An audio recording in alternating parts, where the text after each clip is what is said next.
کے تمام فرامین سمجھ آ جائیں گے، تجھے اللہ تبارک و تعالی کے تمام حکم سمجھ آئیں گے جب تم قرآن مجید ترجمے کے ساتھ پڑھو گے۔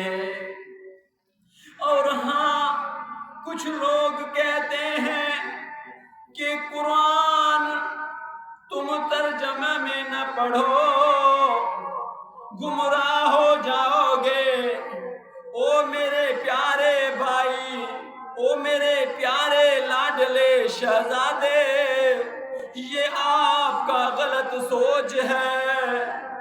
جو کتاب اللہ تبارک و تعالی نے تیرے نبی پر نازل فرمایا ہے وہ رحمت للعالمین ہے، اور جو کتاب نازل فرمانے والا وہ رب العالمین ہے۔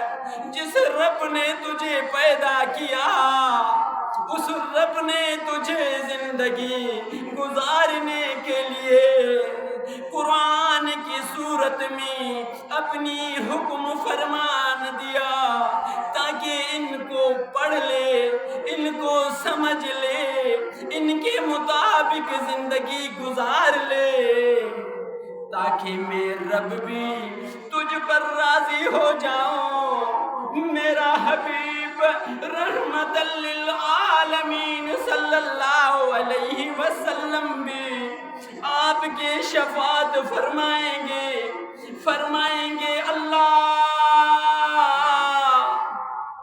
جس قرآن کو آپ نے مجھ پر نازل فرمایا، اس ہی قرآن